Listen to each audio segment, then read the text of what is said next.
बिस्मिल्लाहिर्रहमानिर्रहीम। आज का हमारा टॉपिक है किडनी के बारे में।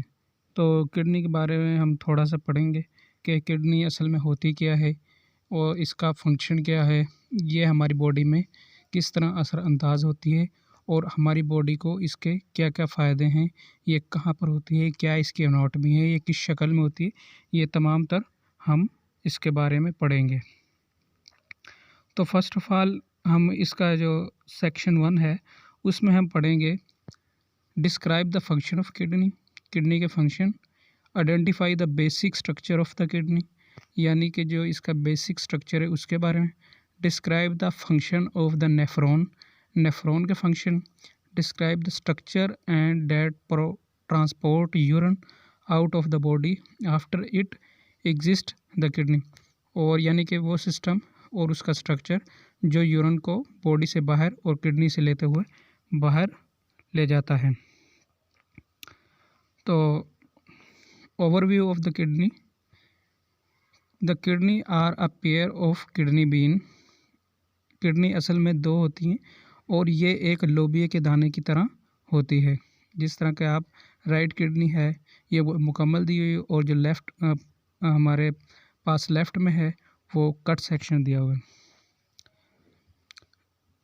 Been shaped organ located just above the waist, यानी जहाँ पर हम पैंट पहनते हैं, पैंट वगैरह इससे थोड़ा सा ऊपर होती है।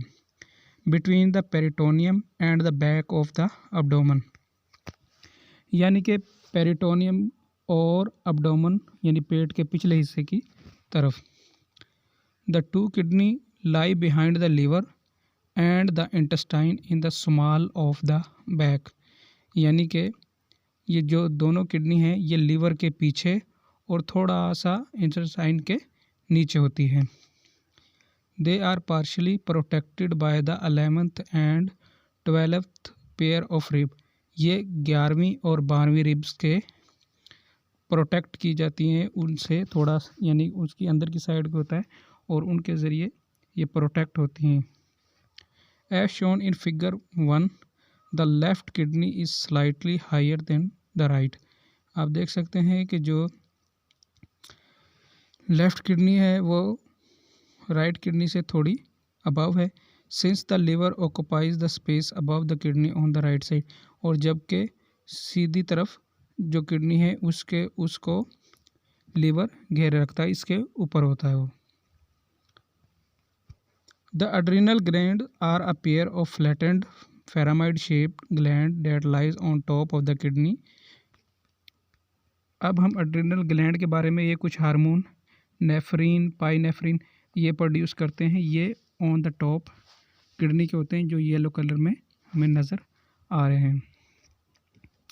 दे produce the hormone norepinephrine and epinephrine, ये दो हार्मोन प्रोड्यूस करता है, norepinephrine and epinephrine.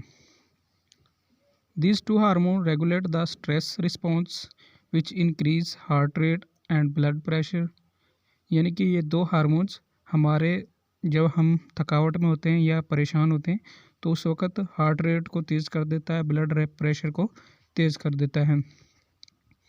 The adrenal gland also produce aldosterone which will be discussed later in the video. Aldosterone ये भी एक हार्मोन है जिसको हम थोड़ा सा बाद में पढ़ेंगे। इसके बाद आ जाता है function of kidney. The kidney are the hardest working organ of the urinary system, जो किडनी है वो यूरिनरी सिस्टम का सबसे हार्ड यानी ज़्यादा मेहनत करने वाला ऑर्गन है। The other component of the urinary system severely mainly as passageway और फॉर स्टोरेज ऑफ यूरिन, यानी जो दूसरे इसके कंपोनेंट हैं वो या तो स्टोर करते हैं यूरिन को या उसमें से यूरिन को लेके जाते हैं, यानी कि मेन फंक्शन किडनी का होता है जिसमें नेफ्रॉन वगैरह मिलियन की तादाद में होते हैं। The function of the kidney include excreting waste and foreign substance in the urine, यानी कि वेस्ट प्रोडक्ट और फॉरेन सब्सटेंस को यूरिन की शक्ल में बाहर निकालती है।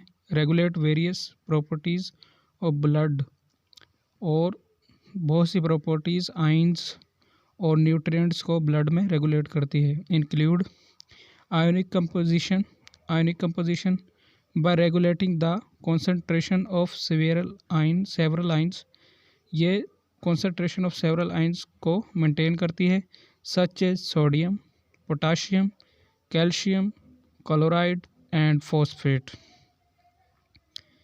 इट रेगुलेट और by excreting hydrogen ion and conserving bicarbonate ions SCO3, यानी कि ये pH को भी कंट्रोल करती है।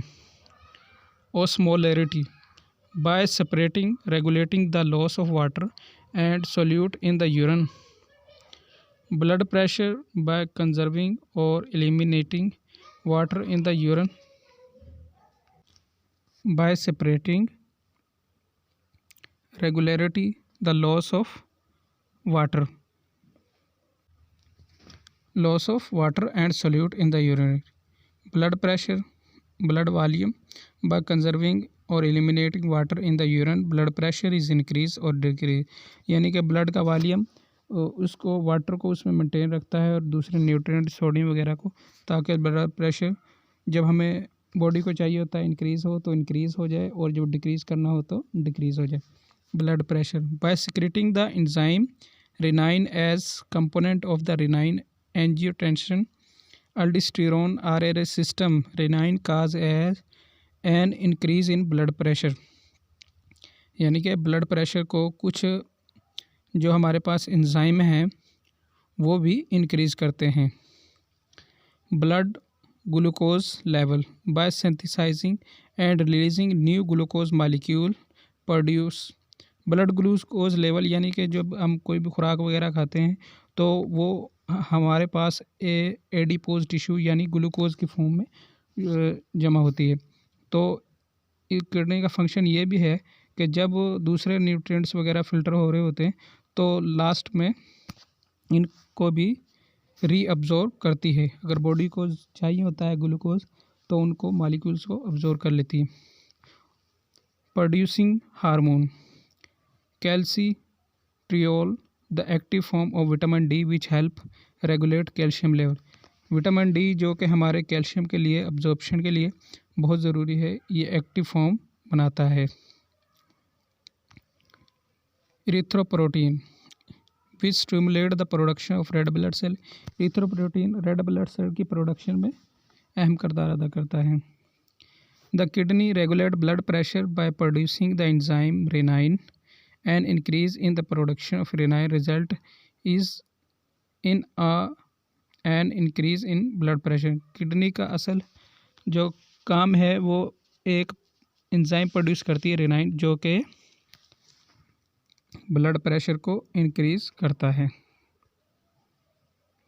ये हमारे पास एक चार्ट है जिसमें आपको बताया गया body water regulation, urine output और ब्लड प्रेशर, यानी कि यूरिन की आउटपुट और इनपुट, अगर वो हमारी बॉडी से यूरिन ज़्यादा अखराज हो रहा है तो ब्लड प्रेशर कम होता जाएगा, और अगर यूरिन की आउटपुट कम है तो हमारा ब्लड प्रेशर इंक्रीज़ हो जाएगा। तो किडनी इस चीज़ को मेंटेन रखती है। Electrolyte balance, sodium, phosphorus, magnesium, potassium, calcium, इनका बैलेंस भी ज़रूरी है। अगर सोडियम की मिकदार ज़्यादा होगी तो तभी ब्लड प्रेशर हाई या लो पर जाएगा। कैल्शियम की अब्जॉर्प्शन भी ज़रूरी है। फास्फोर, मैग्नीशियम, पोटाशियम, ये हर चीज़ का बैलेंस ज़रूरी है। Acid base balance, metabolic compensation, यानी कि एसिड बेस का बैलेंस भी ज़रूरी है। मेटाबॉलिक एंडोक्राइन रेगुलेशन, यानी एंडोक्राइन जो कि एंडोक्राइन सिस्टम है उसमें erythropoietin, renin angiotensin, aldosterone, vitamin D, इनका balance and excretory regulation, nitrogenous waste product, drug metabolites and other waste, uric acid. The main function of kidney are the reabsorption of solutes and water. Kidney का main function ये है कि जब excrete waste product को ये excrete करती है तो लास्ट में अगर मॉलिक्यूल्स की हमें ज़रूरत होती है वाटर की और आयंस की, सोल्यूट्स की, तो ये उनको रीअब्जॉर्ब करती है। Production of urine and excretion of waste, यानी यूरिन का बनाना और जो वेस्ट प्रोडक्ट हैं उनको बॉडी से बाहर निकालना। The kidney also perform several haemostatic function include regulation of electrolytes, acid base balance and blood pressure. They also produce the hormone vitamin D and erythropoietin. यानी कि ये एसिड बेस, जैसा कि हमने पहले पढ़ा, एसिड बेस का बैलेंस और ब्लड प्रेशर इलेक्ट्रोलाइट को भी बैलेंस रखती है, और इसके साथ ब्लड प्रेशर को भी, और ये हार्मोन विटामिन डी और इरिथ्रोपोइटिन को भी प्रोड्यूस करती है। Structure of the kidney. अगर हम किडनी को कट सेक्शन में देखें तो a typical adult kidney is 10 to 12 centimetre, 4 to 5 inch long, 5 to 7 centimetre, 2 to 3 inch wide and 3 centimetre 1 inch thick. रफली the size of a bar of bath soap, यानी कि जो हम नहाने वाली साबुन है, बाथ में यूज़ करते हैं बाथरूम में, तो उसकी तकरीबन साइज़ में होती है, और इसका वेट 135 से 150 ग्राम यानी 4.5 से 5 औंस तक होता है। If one was to slice a kidney in half, अगर हम किडनी को हाफ में से स्लाइस करें, 2 distinct region would be revealed, तो हमारे पास 2 रीजन आएंगे। If one was to slice a kidney in half, as illustrated by 2 distinct regions would be revealed: a superficial smooth texture reddish exterior portion called renal cortex, यानी जो reddish colour का सबसे ऊपर का इसका पार्ट होता है, इसको हम रेनल कोर्टेक्स कहते हैं, और उसके अंदर वाला कैप्सूल टाइप, इसको हम कहते हैं रेनल पैरामाइड और renal medulla. Adrenal gland on the top, yellow colour में जो हमें दिख रहा है, ये अड्रेनल ग्लैंड होता है। Renal artery and renal well, ये हीलियम के ज़रिए, यानी जो पोर्शन जहाँ से यूरेटर और ये वेंस वगैरह निकल रही हैं और इन आउट हो रही हैं, इसको हम इस तो पोर्शन को हम हीलियम कहते हैं। माइनर कैलेक्स, ये जो रेनल मेडुला, 2 रेनल मेडुला, इनके दरमियान वाली जो स्पेस है, इसको माइनर कैलेक्स, इसके सामने वाली जो जगह है माइनर कैलेक्स, और इसके सामने जो लार्ज है उसको मेजर कैलेक्स, जहाँ पर यूरिन इकट्ठा होता है। Renal pelvis, fat in renal sinus, यानी ये जो फैट येलो कलर में दिख रहा है, और ureter. Renal cortex, the renal cortex refer to the smooth texture area extending from exterior renal capsule to the base of striated cone-shaped structure called renal pyramid, and into the space between them. The renal capsule is the membrane that covers the surface of the kidney.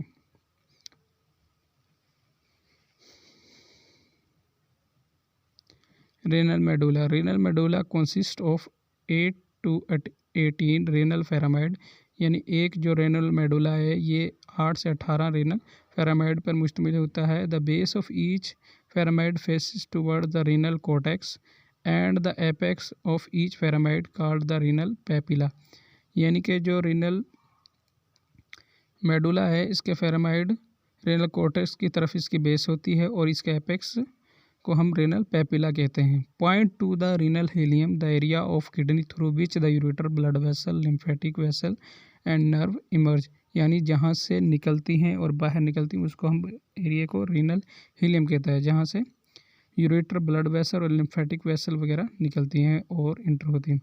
The portions of renal cortex that extend between renal pyramid are called renal columns, यानी कि renal cortex और renal pyramid के दरमियान वाली जगह को हम renal Coleman कहते हैं। The renal lobe consist of a renal pyramid, the overlying area of renal cortex, and half of each adjustment of renal column. अब किडनी के बारे में सीखा जाए तो nephron, the together the renal cortex and renal medulla consist the function portion of the kidney called the parenchyma. The parenchyma contains approximately 1 million microscopic structure called nephron, which are the filtration unit of the kidney. यानी कि अगर हम cortex और medulla को देखा जाए तो ये माइक्रोस्कोपिक फिल्टर स्ट्रक्चर पर कंटेन होता है, जो कि फिल्ट्रेशन का यूनिट है, उसको हम नेफ्रॉन कहते हैं, जो कि तकरीबन 1 मिलियन से भी ज़्यादा होते हैं। The nephron are functional unit of the kidney. Nephrons and collecting ducts perform 3 basic function. यानी कि नेफ्रॉन फंक्शन यूनिट है फिल्ट्रेशन का, और नेफ्रॉन के 3 बेसिक फंक्शन हैं।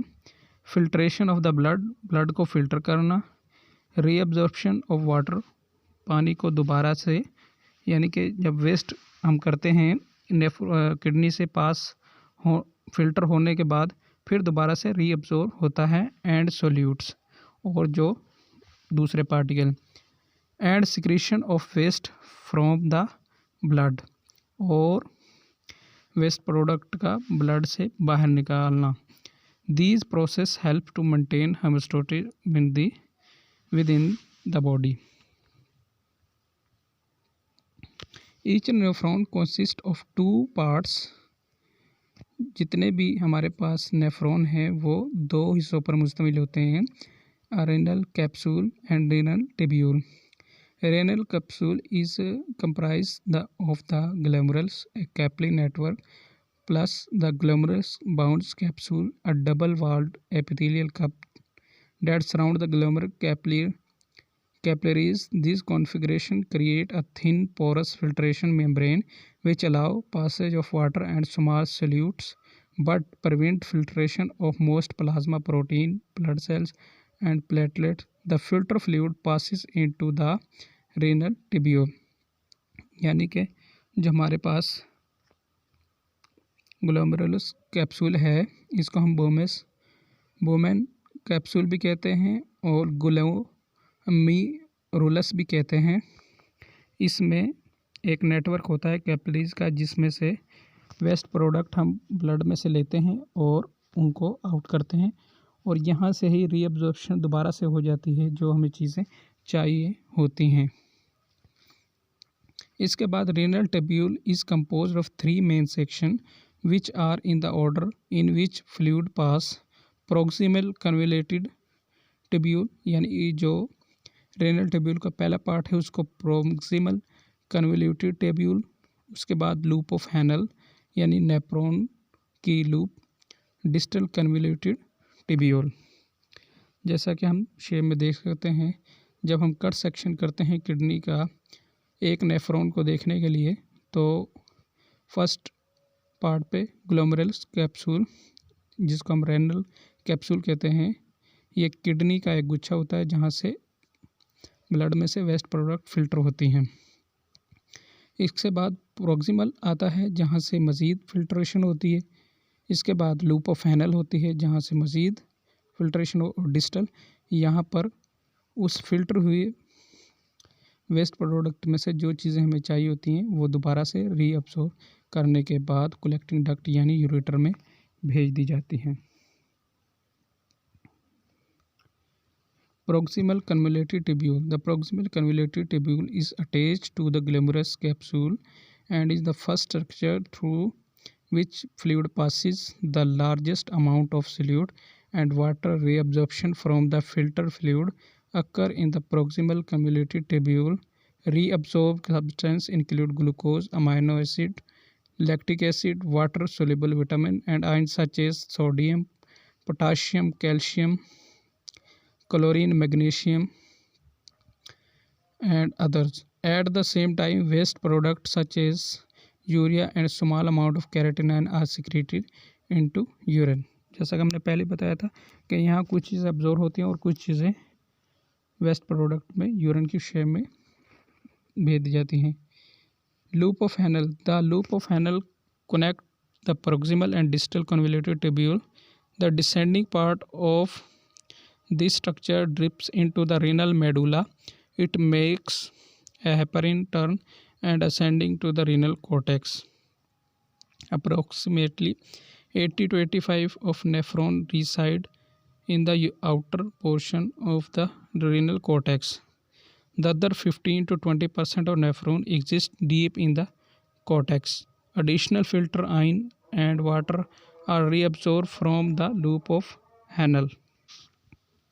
Distal convoluted tubule, reabsorption of remaining sodium, chlorine, calcium, and water continue as fluid flow along the distal convoluted tubule. By the time the fluid reaches the end of distal convoluted tubule, 90 to 95% of filter solutes and water have returned to the bloodstream. Remaining substance that had not be reabsorbed are excreted in the urine. यानी कि simple ये है कि जो चीज़ें बाद में रह जाती हैं वो 90 to 95% ब्लड स्ट्रीम में वापस ले ली जाती हैं, रीअब्जॉर्ब कर ली जाती हैं, और जो रह जाती हैं उसको यूरिन में एक्सक्रीट कर दिया जाता है।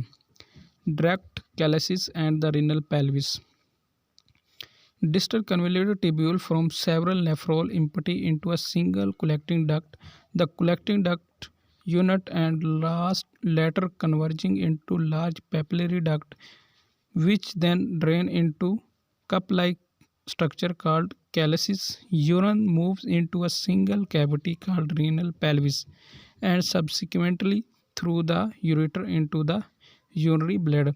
यानी distal convoluted tubule से होता हुआ जो वेस्ट प्रोडक्ट है वो एक दूसरी नाली में जाता है जिसको पेपलरी डक्ट करते हैं। वो लार्ज होती है और ये कप लाइक होती है, इसको कैलेसिस कहते हैं, और इससे होता हुआ ये एक लार्ज कैविटी में जाती है जिसको रीनल पेल्विस कहते हैं, और इसके बाद यूरेटर में, और यूरेटर से बाद यूरिनरी ब्लैडर में।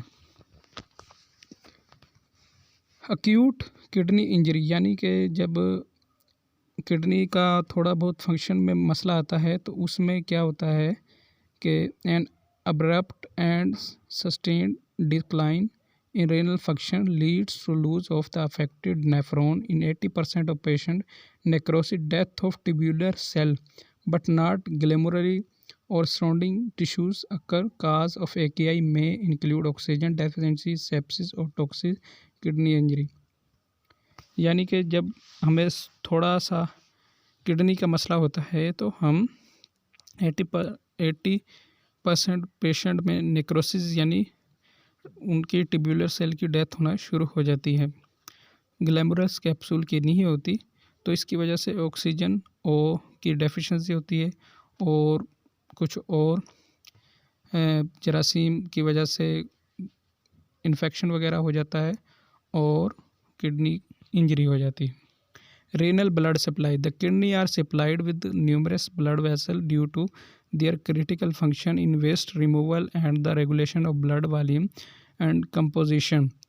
Deposit their small size less than 0.5% of total body mass. The kidney receive 20 to 25% of volume of blood pumped by the heart, which at the resting cardiac output. In healthy adult, the renal blood flow through the both kidney at a rate of approximately 1200 ml per minute, यानी कि 1200 ml पर minute के हिसाब से blood हमारे kidney की से गुजरता है, फिल्टर होता है।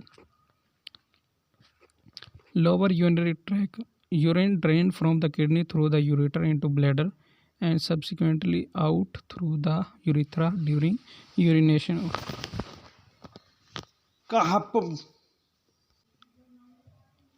Ureter, there are two ureter, one of each kidney. They transport urine from the renal pelvis to the urinary bladder.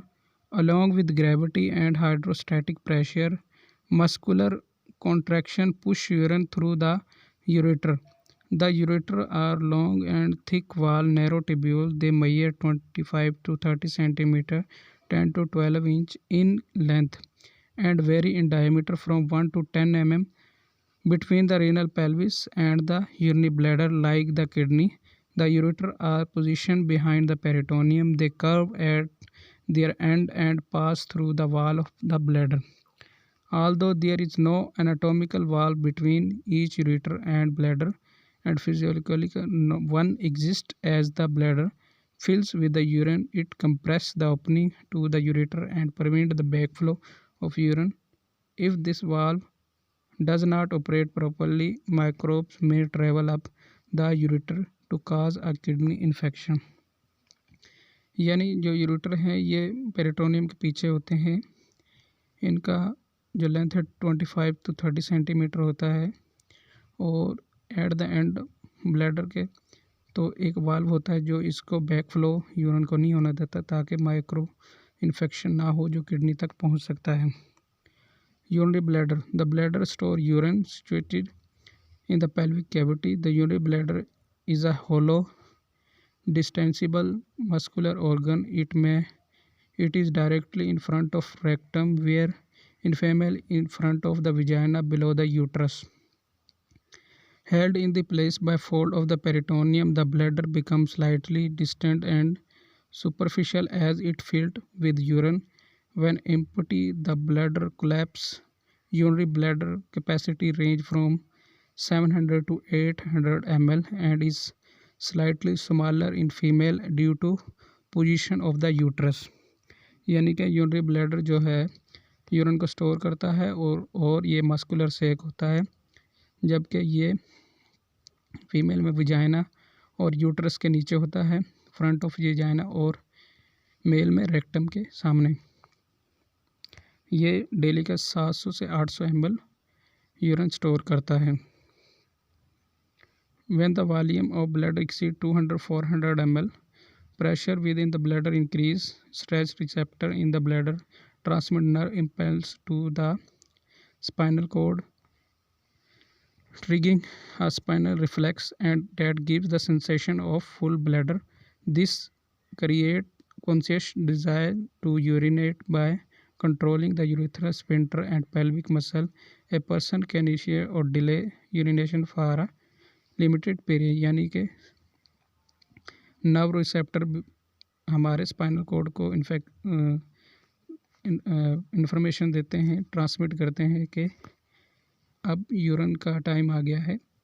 तो इस वजह से हम के ब्लैडर फुल हो गया, तो फिर हमारे ब्रेन तक ये मैसेज जाता है. उसके बाद मसल्स जो है वो अपनी हरकत शुरू करते हैं और यूरिनेशन का अमल शुरू हो जाता है. यूरेथ्रा से स्फिंक्टर खुलता है और पेशाब आ जाता है. Urethra. The urethra carry urine out of the body. It is small tube that lead from the urinary bladder to the exterior of the body. In female, the urethra length 4 cm, while in male it 20 cm, यानी 8 inch long. The urinary exterior, but it passes through the prostate, then through deep muscle of the perineum and last through the penis. यानी कि औरतों में ये 1.5 inch का होता है और मर्दों में 8 इंच का होता है, और प्रोस्टेट से होता हुआ ये पेनिस तक जाता है, जहाँ से यूरिनेशन जो वेस्ट प्रोडक्ट है यूरिन की शेप में बाहर बॉडी से निकलते हैं. लास्ट में हम क्वेश्चन हैं, अगर आपको समझ आ गई है तो इन क्वेश्चन का जवाब ज़रूर दीजिएगा. Review question section 1. Answer are provided to the end of this learning guide. Question 1. Which organ constitute the urinary system. Question 2. What are 3 functions of the kidney? And 3. At which location is the largest amount of water and solute reabsorbed in the bloodstream? Distal tubule, glomerulus, proximal tubule, and ureter. What is the path for fluid through a nephron? Bowman capsule, proximal tubule, loop of Henle, distal convoluted tubule, या loop of Henle, C proximal convoluted. ये series है आपके पास, आपने बताना है. Complete the table by matching the organ kidney, ureter, urethra, urinary bladder with its function. यानी elimination of urine, urine कहाँ से निकलता है, इसका और ऑर्गन कौन सा है. प्रोडक्शन ऑफ यूरिन, यूरिन की प्रोडक्शन कहाँ से शुरू होती है, उस ऑर्गन का नाम. स्टोरेज ऑफ यूरिन, स्टोर कहाँ होता है यूरिन, उस ऑर्गन का नाम. एंड ट्रांसपोर्ट ऑफ यूरिन, और यूरिन ट्रांसपोर्ट किसके ज़रिए होता है, वो ऑर्गन कौन सा है. तो अगर आपको समझ आ गई तो आप इनका ज़रूर जवाब दीजिएगा. मिलते हैं नेक्स्ट वीडियो के साथ. अपना ख्याल रखिएगा, और जो नए आए हैं वो हमारे चैनल को सब्सक्राइब करें, वीडियो को लाइक करें और आगे शेयर करें. मिलते हैं नेक्स्ट वीडियो में. Thank you. अल्लाह हाफिज़.